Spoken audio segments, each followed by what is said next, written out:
Let's talk about calculating your required fall clearance distance. We'll begin by defining free fall. Free fall is the first factor in calculating your required fall clearance distance. Free fall is the distance you'll fall before your fall arrest system begins to slow you down. Properly designed fall arrest systems protect workers from contact with any lower level or obstruction, with no more than a 6-foot free fall. This is why the proper calculation of fall clearance distance from your anchor point is so important. Let's take a closer look at what we're talking about. If you're using a 6-foot lanyard connected to the dorsal D-ring of your body harness, and you connect the other end to an anchorage point at the same height, how far will you free fall? In this case, you'll free fall 6 feet, because that's the length of the lanyard that's connecting the 2 points together. However, how far will you free fall if you're connected to an I-beam 4 feet below your dorsal D-ring?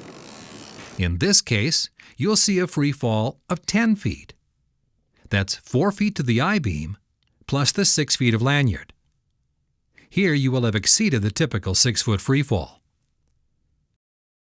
Free fall is the first factor in calculating your required fall clearance distance. To determine if we have enough space below us, we must add our free fall plus our deceleration distance. Deceleration distance is defined as the distance it takes for the energy absorber to activate and slow your fall. The actual deceleration distance is based on the user's weight, the free fall distance, the type of lanyard used, and applicable standards. User instructions for energy-absorbing lanyards will provide deceleration distance charts to help determine specific system performance. Ideally, the maximum deceleration distance is factored in when determining the required fall clearance distance. Let's look at the following animation to illustrate fall distance closer. In this demonstration, a worker is connected to an overhead anchor point with a 6-foot lanyard.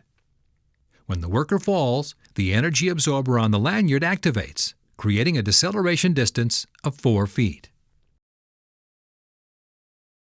Regulations allow us to add 1 foot of deceleration distance for free falls over 6 feet up to 12 feet.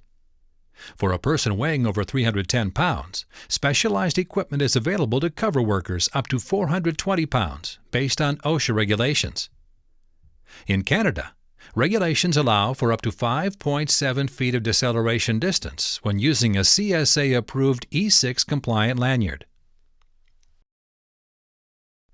At the onset of a fall, the worker's harness will shift slightly on the body, and the dorsal D-ring may slide upwards on the harness straps.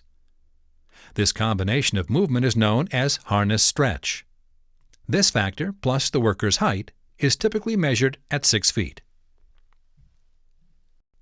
The safety factor is defined as the distance between the worker's feet and the level below at the instant the fall is arrested, prior to any bounce back.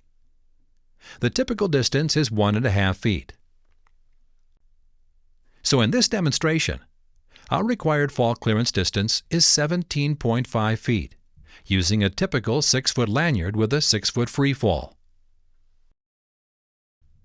To reiterate, the required fall clearance is calculated by adding the length of the 6-foot lanyard to the 4-foot deceleration distance, plus the 6-foot height of the suspended worker, and the 1.5-foot safety factor.